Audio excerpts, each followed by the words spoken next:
Hey everybody, Rebecca here for the next episode of the Monday Mr. Money Mustache Motivation. If you're new to my channel, I like to share articles by Mr. Money Mustache on Mondays to help keep us all motivated on our own financial independence, retire early journeys. If you aren't familiar, Mr. Money Mustache is a very popular FIRE blogger. And as always, I will link to the article that I read from in the description box below if you'd like to learn more about him. The article we're reading today comes from October 22nd, 2013. This one's titled, "There's Something You Need to Know About the Rules." My son is 7 3/4 years old. Having reached second grade, he is having a nice time defining himself in the little society of the public school system. He likes being the creative one who invents the games that his classmates play at recess, defines himself as a good reader, a respectful class clown, and the guy who always gets his homework done. Last week, when finishing up a writing assignment on the kitchen table, he asked for my help and I could tell he was frustrated. "Dad, I just finished this big story and I thought I was done, but it says I have to write the whole thing in my notebook now."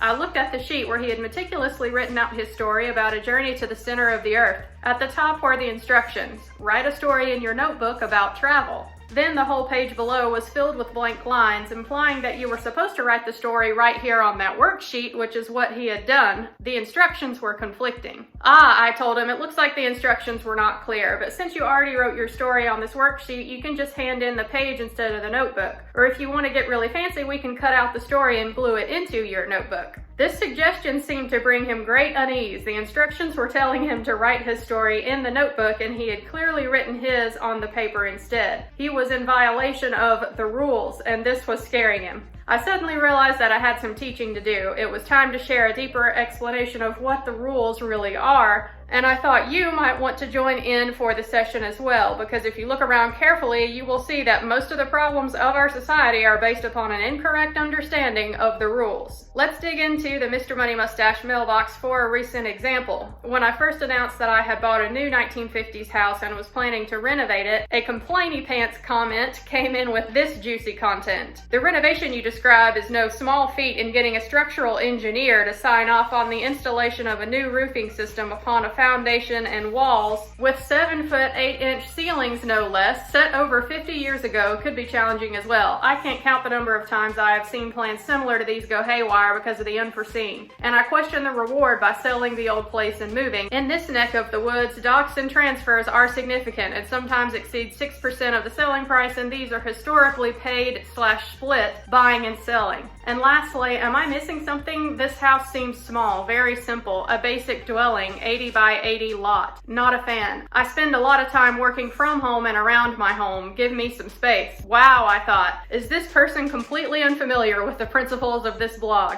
I went through the usual cycle of 1 raised eyebrow, 2 raised eyebrows, a clenched fist, a finger poised over the delete button, and then I at last calmed down and saved the text to share with you instead. For while the complainy can't-do attitude of this comment is inappropriate for my comments section, the underlying assumptions about rules are worth studying. First, you can't get a structural engineer to sign off on renovating an older than 50 house. Here, our friend has assumed that there is a rule that old houses can never be restored. This idea is silly, of course, because people renovate much older houses in the same neighborhood every day. In fact, a friend and I just finished a major addition on a 103-year-old one earlier this year. But if I had started the project with an imaginary fear of such a rule, I'd be dead in the water. And at this point, I can report that the structural design is just about done and will be signed off this week. Next, transaction fees make the house moving too expensive to be worthwhile. The imagined rule here is that house transactions are always very expensive, so we should shy away from them to avoid this cost. But I have done 11 of these transactions since moving to this country, and some of them were done for only the $50 county recording fee. To tilt the scale further, my wife deliberately earned a real estate license 7 years ago to cut the cost of most of other transactions in half. Again, the imagined rule proves false, and we are all free to move to a new house whenever we like.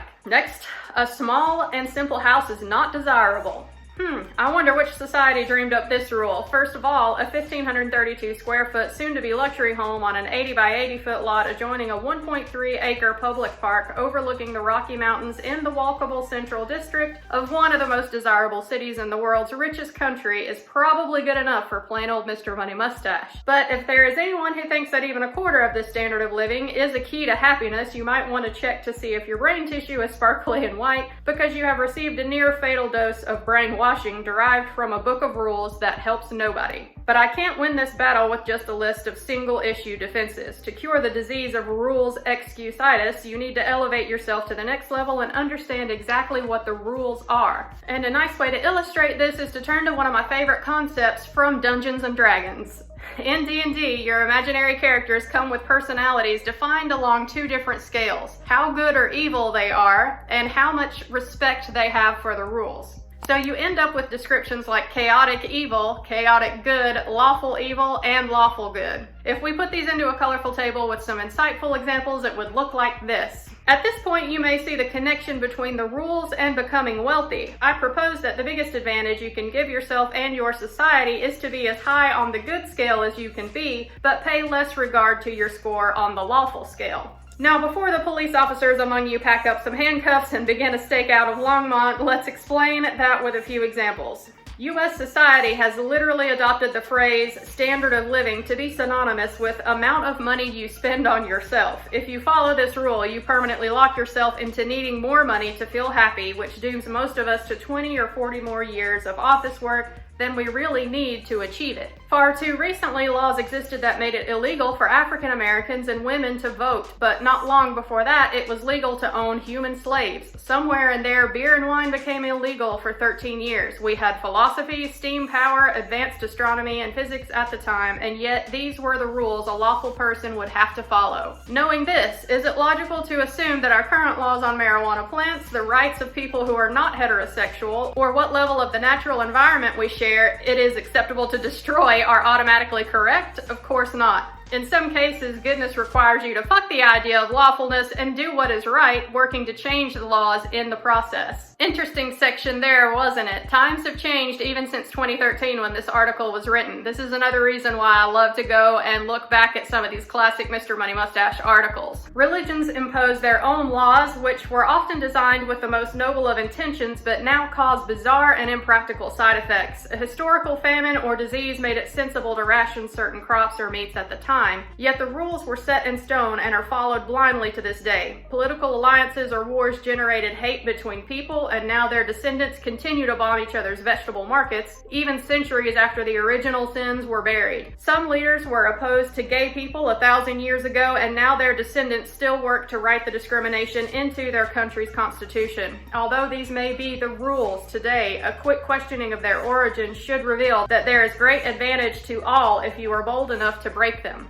And to collect all of this badass rule-breaking philosophy and apply it to making yourself richer today, just look around you and try stirring up some of your own shit. A few examples to get you started. The Christmas holidays are coming and the crap has already arrived in the stores. You've been questioning whether you have to participate in the giant blizzard of plastic packaging and trinkets imported from China. You do not. You can go an entire holiday season without buying anything and apply the spirit to sharing your skills and wealth with others who need it instead. You're getting married, and your family thinks you need the giant ceremony with the flower designer, the experienced consultant, and the limousines. The amazing news is that you do not. You can get married for $10 at the county office and then bring 100 friends, some slack lines, fiddles, banjos, boxed wine, and a stand-up bass down to the local park and make everyone shed tears of joy when they realize how much fun they are having. You feel oppressed by the rules of your own city, family, or country. The cost of living is too high or the laws are restrictive, and you cannot achieve what you see the Mustachians here around you are doing because you are bound by different rules. You are not. You can move to a different city or country.